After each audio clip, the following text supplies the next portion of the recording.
If you go to lecture 12, you will notice that we had we tried to draw a sine function. This is a sine function using the analysis of AB. If you did not go through that lesson or you were absent, please go back to lecture 12 and see how we ended up drawing a sine function. So this one here is just, if I place some arrows there, I can confidently tell you that this is y, or let me use f of x instead. This is f of x is equal to sine of x. And then you can use the same analysis, and also we noticed that this point is 0 and here is 90 degrees here, or pi over 2, and then here you have pi or 180 degrees and so forth. Of course, when I was trying to draw this, because I wanted it to be cleaner, I just drew it and it's cleaner. And this side is y-axis and this side is the x-axis. Now it's good because you can see as x-axis are increasing, what is happening with y. And of course, following that analysis of plotting a curve of OA, you will find out that the cosine function will follow this pattern over here. So this is going to be the shape of f of x is equal to, let me place an arrow there and an arrow there. This is going to be our f of x is equal to cosine of x. Right. Okay. Let's go back a little bit and analyze what is going on in this function. Of course, this function is defined everywhere. From this point here, remember that here I started to draw this curve at from minus 3 pi to 3 pi. So this is 3 pi. So I've drew this curve from 3 pi and minus 3 pi, and of course these are included. If these arrows are not there, I have this function, a clean function like this. It's just clean like this, and then it ends there, and then it ends there. We can talk about the domain. These are the x-axis, of course, and the domain of this function will be just minus 3 pi to 3 pi. That will be the domain. And also you can see that this function here we have a 1, here we have a minus 1. So it is oscillating back and forth between plus and minus 1. So the range will start at 1 and then it ends at 1. So our range, let me just say R is going to be, y is an element of real numbers such that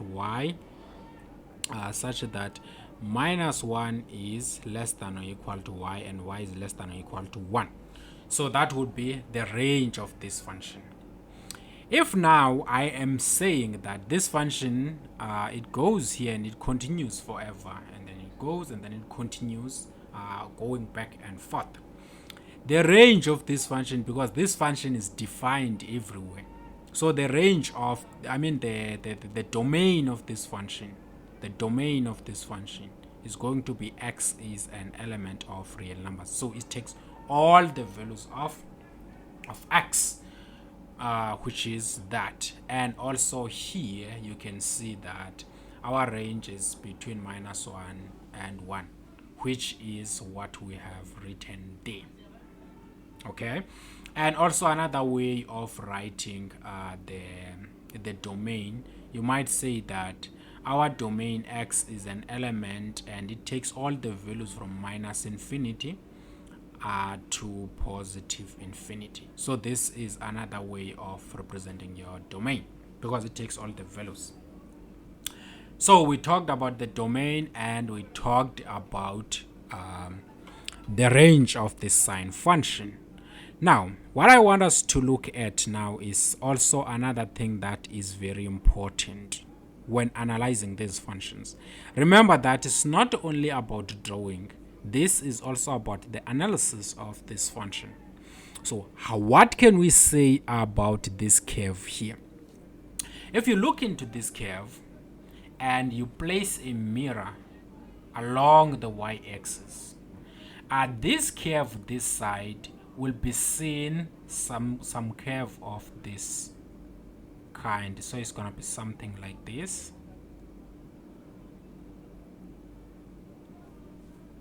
Let me change the color so that you can clearly see.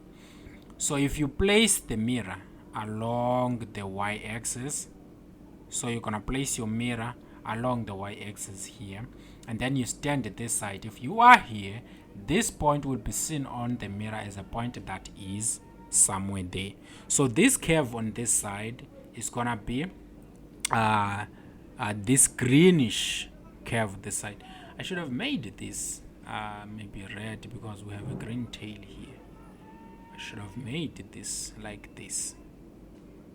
So this side is the reflection of this side on this side is, or if we were to cut this curve here and take this side and then place it on top of this side, this curve here will fall on top of the red function. But now this red function here is not the same as this green function, which is the continuation of this. In other words, we cannot get this piece here by reflecting this curve here along or across the y-axis. So sine of x is not an even function, and not only that, if a function is not even, which means it doesn't have an even symmetry. So this is not an even, doesn't have an even symmetry, and it is not an even function. Now, if let's say now we reflect this, as we said, we reflect this function along the y-axis, of course we're gonna get a function of this type, right? And when we are reflecting it again here, we place our second mirror here. This function here will end up becoming this, so it's gonna go straight on top of this green function, on top of this green tail here. In other words, taking this and reflecting it along the y-axis and then reflecting it along the x-axis, we end up getting this piece over here. In other words, if I were to take this and rotate it by 180 degrees, this piece here, let me use a different color, this black piece here will fall on top of that if I rotate it by 180 degrees. So the sine function here is an odd function, right? In other words, it has odd symmetry. Because of that, if I have sine of minus x, I should be able to get minus sine of x because it has an odd symmetry. That's what I wanted us to talk about in this particular lesson. So we have this sine function is an odd function, or it has an odd symmetry. Again, we talked about plotting the cosecant which is a reciprocal of a sine function. So I said that f of x is equal to cosecant of x. This is the same as 1 over sine of x. Now, how do we draw this function cosecant of x? Remember that this one is sine of x. We said that the best way to do this, draw vertical lines where this function is equal to 0. This sine function is equal to 0. So here you can see that this function is equal to 0, this point here. And at this point here, this function is equal to 0. And this point, this function is equal to 0. And this point is equal to, the function is equal to 0. In other words, at these points, you will find out that this curve is intersecting the x-axis. So we are marking those points because we want to draw cosecant of x. And then we place vertical lines across these points. What did I do now? We place a vertical line across these points. So I have a point here, and then also here I also place another vertical line. So I want to place another vertical line here. I also want to place another vertical line here. And also along the y-axis, I'm going to place a vertical line, and then along the this point, vertical line, and then at this point I'm going to place another vertical line. Okay, another vertical line here, and also the last vertical line should be somewhere there. And I said that just try and what am I doing? Just try and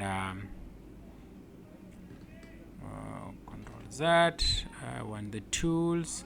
Where's the eraser here? I want it to be very, very, very fine, so that if I do this, this is not fine. Let me see. Do this. Yeah, I want this to be dotted lines. Control Z. I just wanted this to be dotted lines. That's what I wanted to have, dotted lines. I wanted to have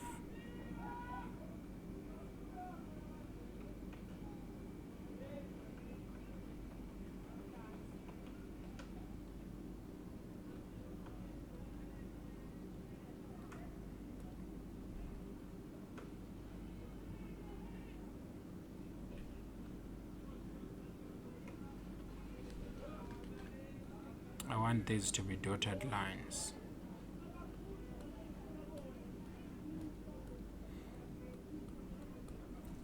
Why these are dotted lines?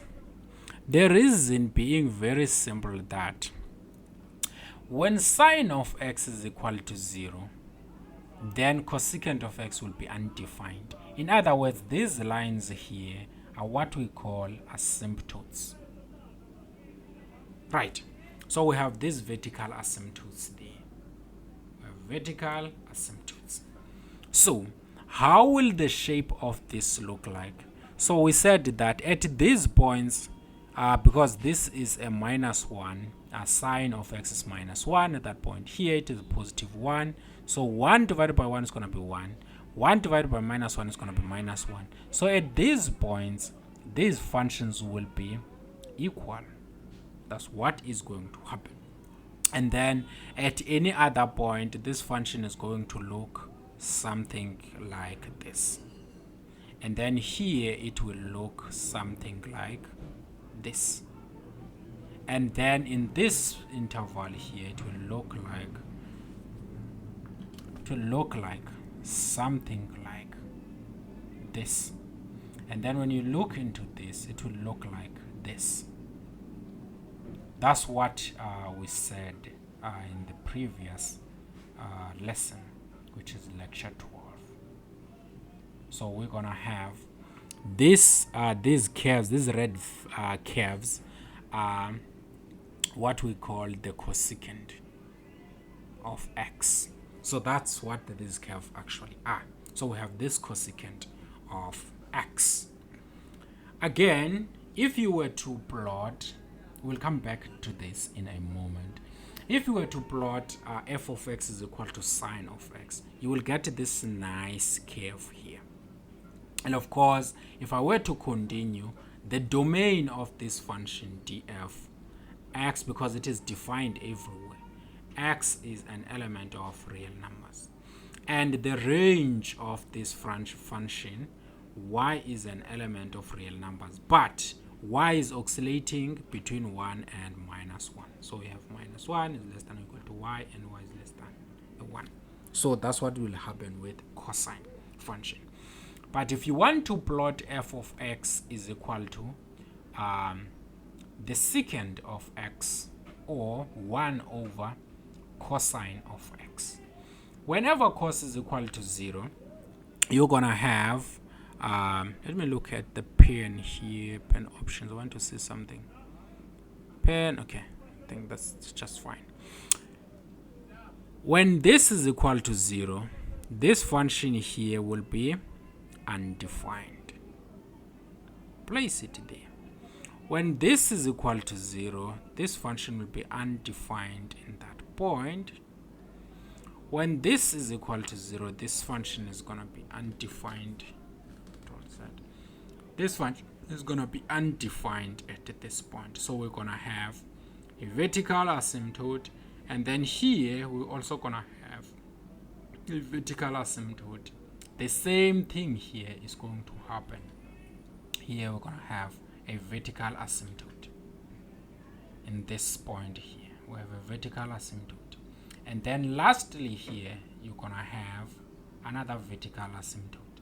Yeah, it's not straight, but what I wanted to show is that this is a vertical asymptote. I just want to show that. These are asymptotes. They're supposed to be dotted lines. So that's what we end up trying to do here.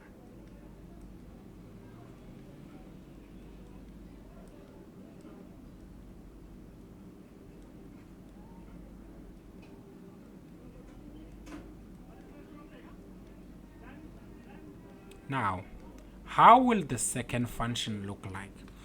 At this point here, I'm going to use a blow. At this point here, this function has to be equal at these points here. They have to be equal at these points. And any other points, the second function will look like this. And then it will look like this. And then in this region, it's going to look like that. And then in this region, it's going to look something like that. And then in this region, it's going to look like that.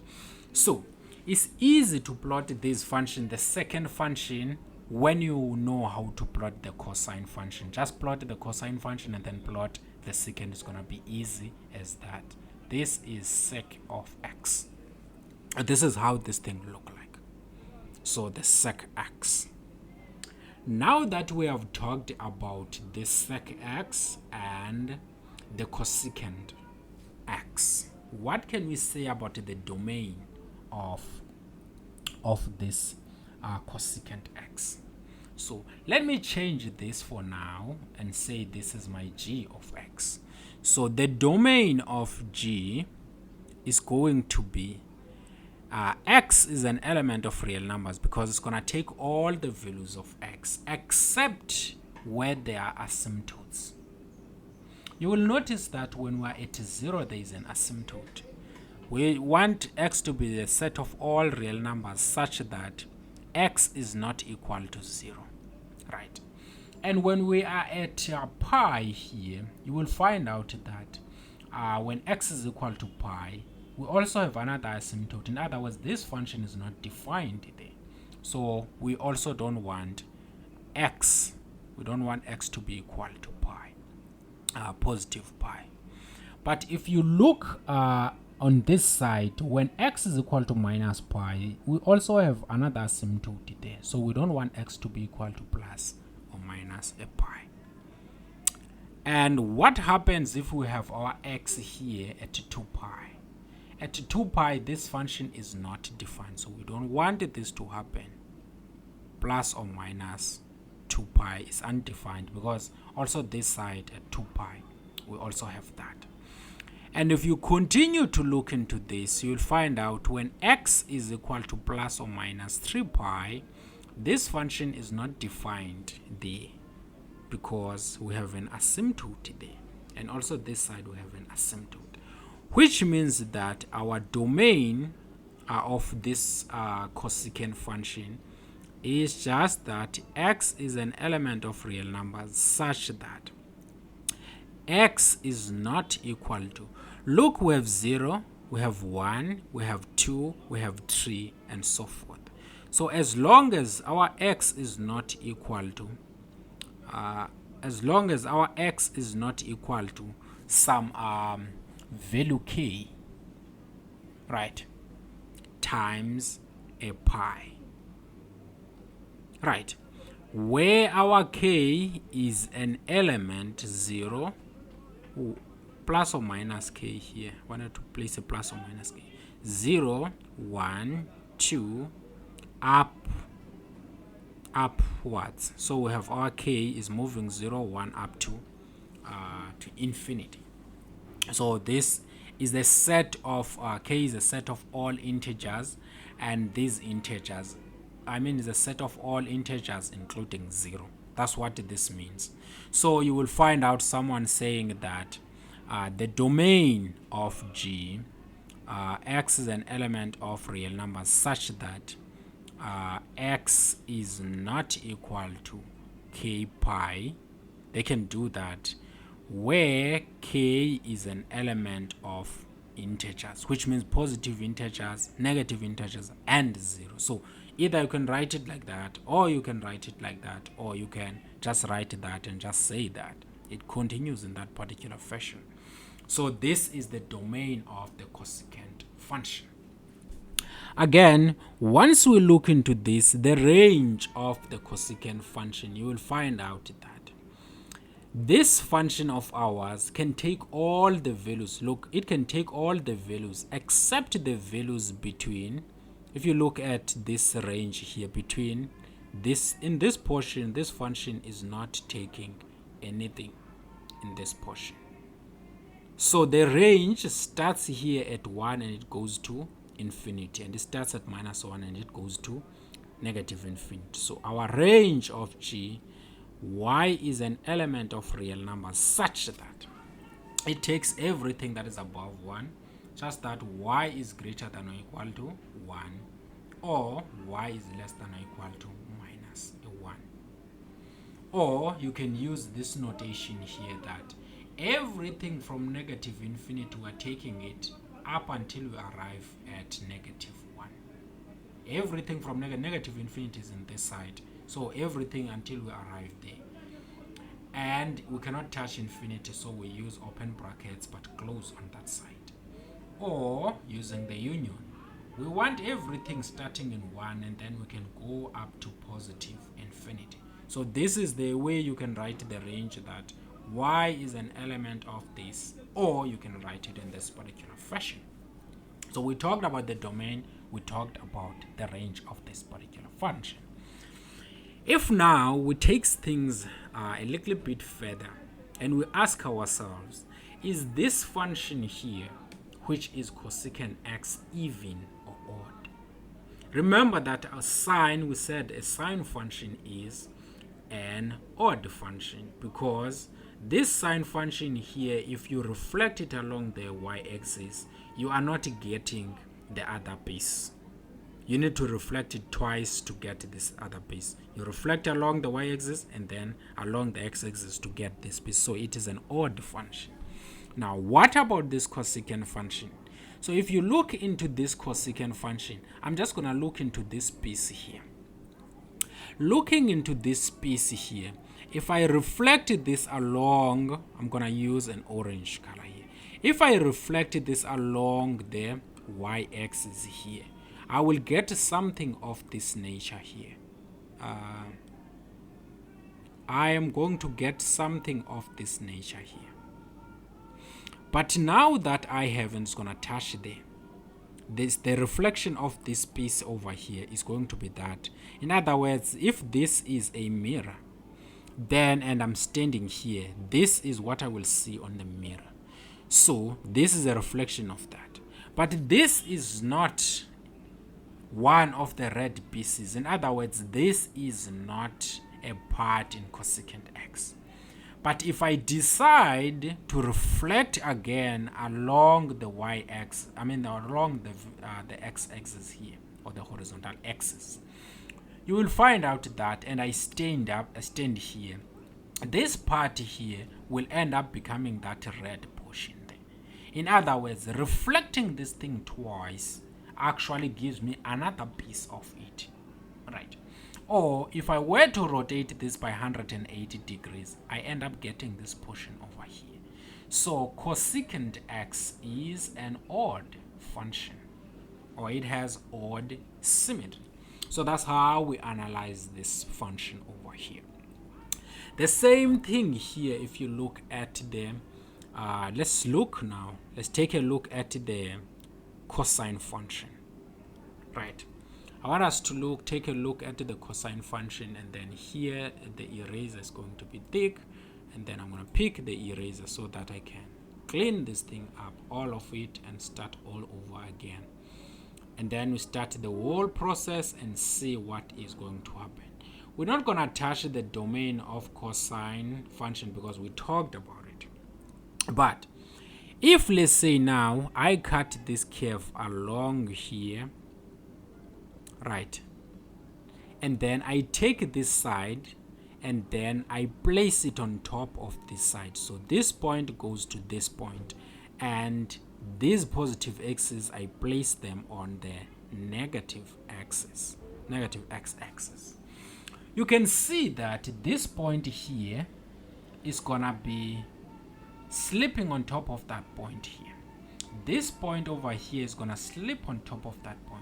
This point is gonna slip on top of that point, and that point is going to slip on top of that point, and this point here is going to slip on top of that point, and so forth. So this side here is that this side is the same, is the reflection of this side, or this side is a reflection of that side. What that's supposed to mean? It means that cosine function is an even function, or this cosine function has even symmetry, right? And now that we talked about even symmetry, what that's supposed to tell us, it tells us that whenever I take f of minus x, which is the same as cosine of minus x, is I supposed to get cosine of x, which is the same as f of x. For an even function, this is what actually happens. So if I take a negative value here and I plug it in this value, in this function, in this original function, I'm still gonna get the same output as if I took a positive value there.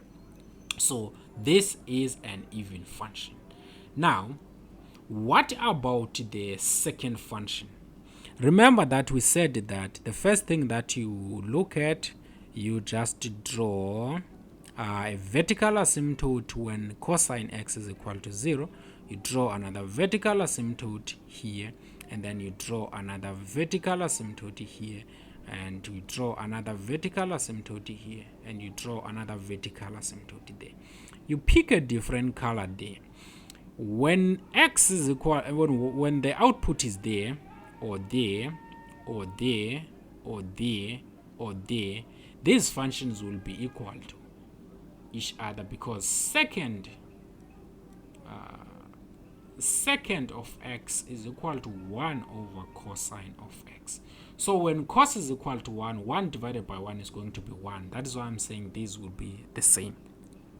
When cosine of x is equal to minus 1, 1 divided by minus 1 is minus 1. That is why I'm saying at these points these functions will be the same. And then of course, when cosine is equal to 0, second of x is not defined. So you will end up having a nice function of that type there, and then another nice function of this type there, and another function of that type there, and another function of that type there, and another curve of that type there. And take note that this is a sec of x, right? So we have this nice curve here, and if you look into this side, I'm gonna make this one red. If you look, you make this a mirror along, this is going to be the mirror along the y-axis. you will notice that this pass here, if I were to stand here and look into this mirror, I will see this portion here. In other words, this half here is going to be that. If I stand here and look into the mirror, this portion here will be that portion here on the mirror. It will be that portion, right? And if I were to stand here and look at this portion here will be that portion there. And if I were to look into this mirror and standing here, this is going to be that portion there. And looking into this part here is going to be that portion there. In other words, all these portions, this portion on this side are the reflections of the portions on this side, and the portions on this side are the reflection of the portions on that side. So the second of x is also an even function. And not only that, you find out that this function here has even symmetry. So a function, when it is called, it has even symmetry, which means that it is an even function. So that's what is happening here. Another thing you might want to look at here is that if I were to cut this curve here and cut this curve somewhere there, this portion here, you will find out that the second of x is not having any output that is there. In other words, the range, if I were to say this is my g of x, the range of g is y is an element of real numbers, right, such that y is less than or equal to -1, because it takes all the values that are less than -1, or y is greater than or equal to 1, because it starts taking all the values from here and upwards. So this would be the range of x. And talking about the domain of g, what is going to happen here, you will notice that the same thing is going to happen, that at this point here, this function is not defined. At that point, this function is not defined. At that point, this function is not defined. And at that point, the function is not defined, and so forth. So whenever you are taking your domain, your x is going to be the set of all real numbers, such that x is not equal to the values at this point and at that point, that point and that point and that point and that point. And then you generalize now your domain based on these points, because here we have pi over 2, so we don't want our x to be equal to pi over 2, because at that point we have a 0, pi over 2. And if you look into that side, minus pi over 2 is also giving us a problem. And if you go forth, you're gonna realize that plus or minus 3 pi over 2 is also giving us problems at this point. And at that point here, you end up having 5 pi over 2. We also have a problem there. We don't want x to be any of these points and so forth. If you wanted to generalize this, you will find out that this domain of our function x is an element of real numbers, such that x is not equal to, all these points have a 2, is not equal to plus or minus. Now, I am going to leave the 2 there. I'm going to leave a 2. It's not equal to k times pi divided by 2, right? Where k, I would say that k is an element of positive integers, because it's taking 1, 3, 5. Not only that, actually, you'll find out that as long as our k is because this is 1, we want it to be odd. So if you want to find odd numbers, I'm going to write this in a right format. So I want to find out what is this value k here, so that you can write it. But this is a nice way of writing it. So if you notice here, if let's say I have 1, I have 3, I have 4, I have 5, I have I have 5, I have 7, I have 9. How do I find this and so forth?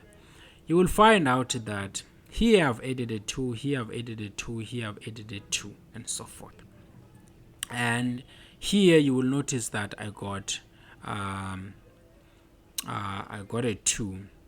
So using the understanding of what we do, you can either use the sequence and series. I mean not sequence and series actually, sequences only, because the series is actually adding them up.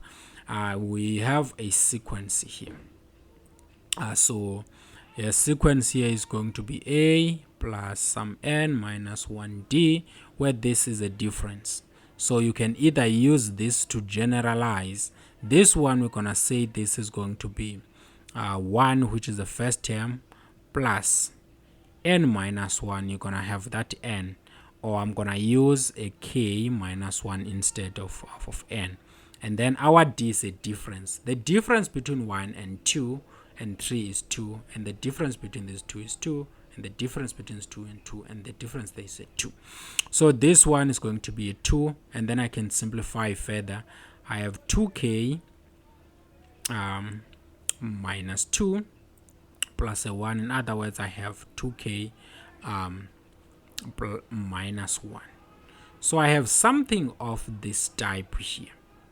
So if I am looking for k, let me rewrite this now. If I am looking for, I want to use k to be the set of positive integers. That is, I'm going to start at 1. I want my k to be the set of all positive integers. So here, I will take this equation as it is. I will have 2k minus 1 all over 2, these 2's, times a pi. Right. So my domain will be written in this format here, that I have a nice thing like this. But if I want my k to be just all the set of integers, in just integers, positive and negative, I'm just going to take this negative out. So this is one way to write it. You can write it like this, you can write it like this. But if you want to change this to be just a set of integers, all you have to do, you will end up having to take out that negative there. And also here you can place your positive 1, so it doesn't matter there. So we end up having our range, and also having our domain. So we are fine. We know it is even, we know it is odd. Another case that I want us to look at here, more than anything here, is that I want us to notice something. I'm going to clean this thing up. Before I clean it, I'm going to talk about something that is much more important. If I were to start at this point here, I'm going to use a different color so that you can see what we're actually doing. Which color did we not use much here? I am going to use, this one is going to make give your eyes a problem. I'm going to say we start into this position here. So starting at this point here, this function is going all the way up, and then it comes down. And then we arrive to the asymptote. And then when we arrive into this point, this function is going and doing this like this. Right. So this thing is pointing down and that one is pointing up. In other words, they are two completely different things. But when we start to go this way, you'll find out this function is like this, which is the same as that. And then start going down, the same thing this one was doing. So with this position here, when we started to arrive at this point, we started to repeat something that happened there. And if we continue, you will see that this whole thing here is repeating what was happening there. And the same thing, this is still repeating that. What that's supposed to mean? It means that from here, there is a period starting at some value and you go all the way up until you arrive to some value there, whereby a function is giving you different different analysis or different characteristics. But when you go beyond that point, it starts to repeat what it was doing when you started at that point. We say that function is periodic.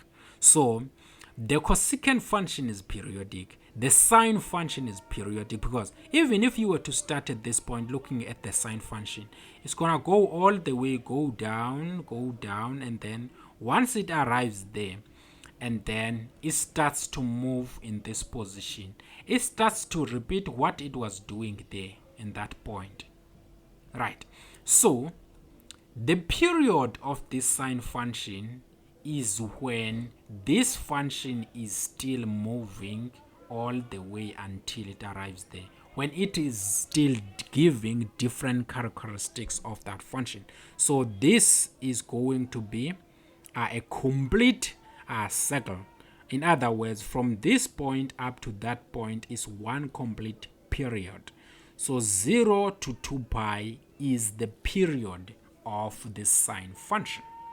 And the same thing if you were to start at 0, you can see the cosecant function is doing that, and then it's going to do that, and then once it starts there, this is just repeating what it was doing there. So again, the period of the cosecant function is still 2 pi or 360 degrees. So the complete period of that. So that's the period of these two functions, and the period of these two functions is gonna be the same. Now, if we were to compare sine, let's look into this.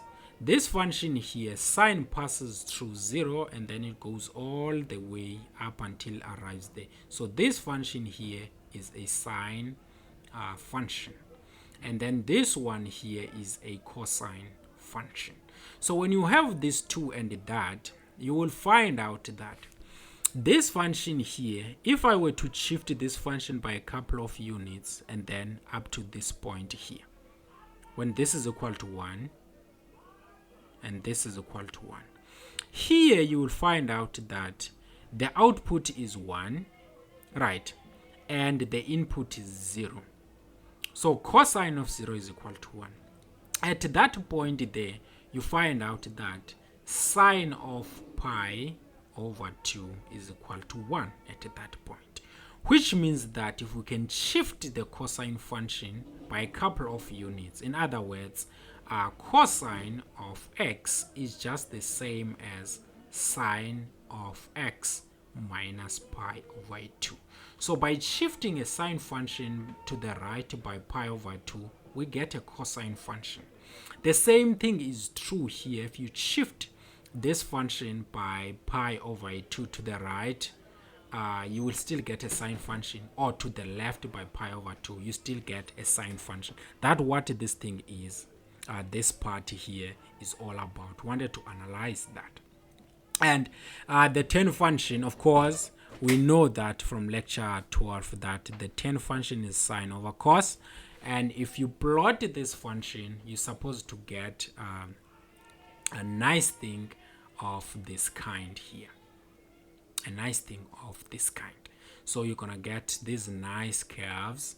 But when cosine of x is equal to 0, then the tan function is undefined, or we have a vertical asymptote there. Now, I want us to be able to draw cot of x. In other words, I want us to draw g of x is equal to cot of x. And cot of x is the same as 1 over tan of x. Now, when tan of x is equal to 0, we must know that when tan of x is equal to 0, cot will not be defined. So we're going to have a vertical asymptote here, and we're going to have another vertical asymptote here, and we're going to have another vertical asymptote at this point here, and we're going to have another vertical asymptote in this point here. And of course, there will be more vertical asymptote somewhere there. Now, how do we end up drawing the cot the chord function. What we need to do here, I want us to notice something. Of course, if you were to analyze tan, it will be this, and when you analyze a chord, it's gonna give you the shapes that are very nice to look at. But another thing that I would like us to do, I would like us to divide each of these region by 2. Let's say between the vertical asymptotes of 10 and the vertical asymptote of chord, I want us to divide it by 2. So in between these two, I'm gonna use a different color here. I'm gonna use orange instead. I'm just gonna divide this. This is not good looking. Not only that, I want to plus it so that we can get a nice view of what is happening here. I said I want us to divide these regions. I'm gonna have, let me use a blue instead. I'm gonna divide it to about half. I'm gonna divide this one also about half. I'm gonna divide this one to about half. I'm gonna divide this one by half again. And then I'm gonna divide this one by half again. Now, when this blue line meets with the 10 function, at that point you mark it, right? So I'm gonna use green instead. I'm gonna mark these points where this meets, it meets there, and then I'm gonna tell you what happens at these points, and then there, and then there, and then somewhere there, where these curves, the curve actually meet. What am I doing? Meet the straight line. This one I shouldn't have done that. So I wanted these blue straight lines where they meet. I can even draw another blue line here because I want to divide this by half in between, and then I can also divide somewhere by half so that I can have these dots here, and then I have these dots here. Yes. What happens at those points? The two functions are equal. That's what I want you to take home there. So these functions are equal there. And these lines here are a mirror of this curve here. So I'm going to have this green. Here, if I were to stand here and this is the mirror, this part here, this blue curve, is going to look something. Let me look this. It's gonna look like something of this type. Gonna look like something of this type. Right. And then if I look into this mirror, look into this curve is going to look exactly like this, but it's not gonna pass. What am I doing here? Oh, Control Z. So this one here, this is a mirror, so it's gonna be something of this kind. This will be that in the mirror, and then you continue all the way down, and then this one here is gonna go all the way and cut here and comes down, and then the same thing here. The blue thing here is the mirror. It goes like this, and then it cuts there, and then it goes all the way down, but it's not gonna pass this. And then this way here is gonna do the same. No, this is wrong. It's gonna do the same thing. It's gonna go all the way. This is bad. This is gonna go all the way according to the mirror, and then it goes, and then it cuts there, and then it goes down. So all these are below things are chord of x. So that's how you end up drawing a chord of x. In other words, a chord of x is this one is a reflection of this line here, which is tan of x, by this value of x, which is pi over 4. So to get this, you get it from the reflection of that.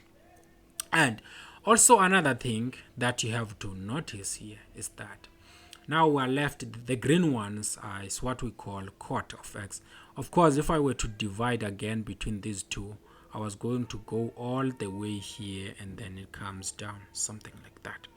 Now, if you look into these curves here, you will find out that this one is a reflection of tan of x by the line x is equal to pi over 4.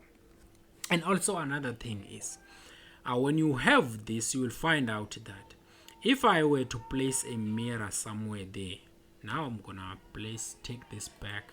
Yeah. If I were to place my mirror here, right, this function here, these are the y-axis, of course these are x-axis. Now, what will happen here? What will happen is that this is my mirror. This here, if I were to stand here, it becomes that. And this here is coming closer to this, but I'm not seeing anything that is close to it here. So what is really happening now between this one and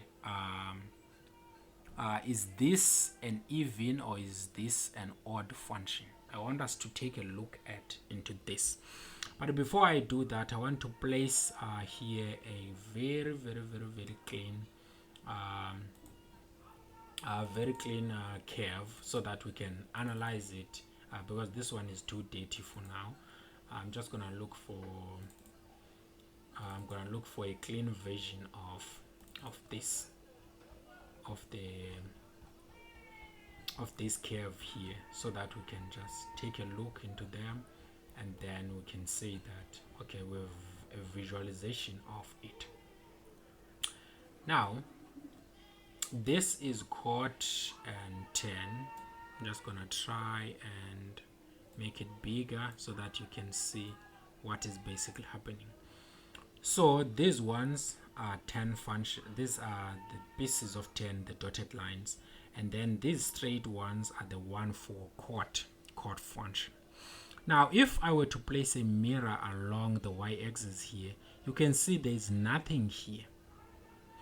But if I were again to place a mirror here, I would get something of this nature here. I don't know if I can try and plot it and say new window. Want to see if I can show you what I mean by that.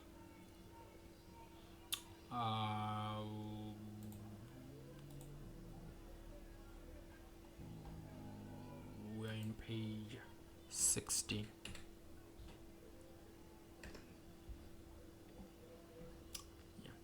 I'm just gonna place this one here so that we can analyze. Now, if I were to find the reflection of this part here, I were to stand here, and this one here, let me use a red, and this one here, which is y-axis, is the mirror. The mirror is there. This part will be somewhere there, and then we're gonna have something that is going this way, going this way, going that way, something like this, because we're trying to follow that.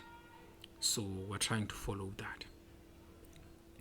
And now, once we have this, the reflection across, which is the mirror along the x-axis, the second mirror along the x-axis, this one here will be this way, we're supposed to have, if I look into this one supposed to meet here, right? They're supposed to meet somewhere there. Of course, this is not drawn to scale, but you will notice that if I still wanted to find out that, okay, this one here, I place a mirror this side, this portion here will be flipped and it will be coming like this. It's going to be coming like this here. So the reflection of this along the this line here, the x-axis, this part here will be coming here. So it's going to be this portion here. So it's going to go all the way like this. So you can say that, okay, this function, if you rotate it, if you reflect it twice along the y-axis and then along the x-axis, this piece will become that piece there. Another way to look into this, take this and rotate it by 180 degrees. This is 180 degrees, so you're rotating it, and then once you rotate it, you rotate, just rotate this axis, and then they will come to be this axis, and then this side will end up coming there. So this portion here will slip on top of that portion there. Hence we say this one has to be odd function, or if it has odd symmetry. So that's how you end up analyzing this, because you wanted to find out if is there any piece of this side. No, you find out it's not, so it's not even function. And now if you rotate this, you reflect it along the x-axis again, you'll find out that you end up getting a nice piece somewhere there, because this one will reflect and become something of this nature. And then if you reflect it again along the x-axis, this is gonna go that way and be this line here. So that's what is basically happening here. And of course, you can work out the domain of these things here. And in the notes, I actually made this clear that if you place this here, a mirror there, this is a mirror at x is equal to pi over 4. You will find out that to get this this function here, you just have to look into this 10 function. This is cot, this is 10. You just have to look into this axis and stand here. You will find out that this function, you get it like that. So that's what I meant by this on the notes. But other than that, I think we are actually good to move on, because we are done with that. And then the last few things that I want you to take a close look at is that if you have sine squared plus cosine squared, you're always going to get 1.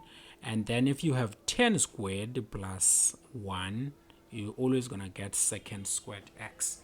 And if you have 1 plus cot squared, you're always going to get cosecant squared. So you have to take note of these things. But most of these two, you can actually generate these two from this one. So if you know this one, then it's easy for you to actually get these two, because we just know that tan of x is the same as sine of x divided by cosine of x. So by knowing this and knowing that, you can generate this one and that one. That's how you go about these two. And also the double angles. So if you want to expand, or you wanted to factor things out, I want you to notice that sine of x plus y is the same as sine x times cosine y plus cosine x and sine y. So you also have to know that these two functions, they actually do exist. But now let's take a close look at exponential functions. Exponential functions, they have a huge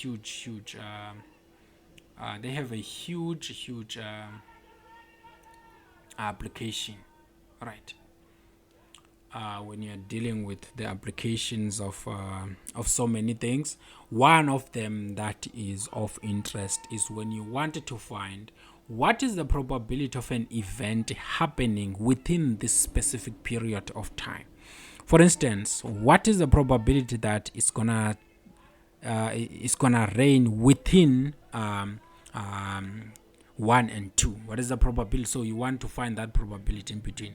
Or if you are in a retail store, what is the probability that if you're standing in the line and you have two cashiers, you don't know which one to go, and you're trying to find out what is the probability that this one is going to finish first or that one is going to finish first, exponential functions, they usually come in very handy. And in particular, exponential functions are like this. Functions f of x is equal to some constant a to the power x. Now, remember we talked about power functions as f of x is equal to x to the power a, where this one was the independent variable.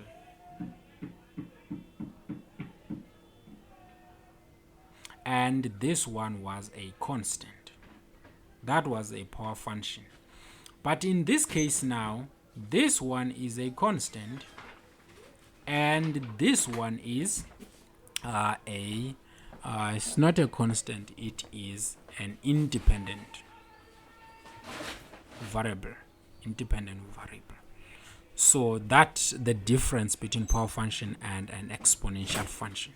Just wanted to spot that an exponential function is a function of this type. You have a to the power x. Now, how do you plot these curves here? If you look into this curve here, you will find out that we can just say that we're gonna plot, let's just plot 2.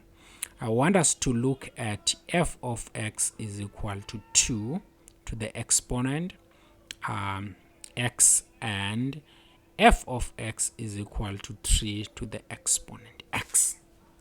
Now, I have some numbers placed here to see what's going to happen. If I take in 10, negative 10, and I plug it in this one function, what will I get? Or let me do things differently here.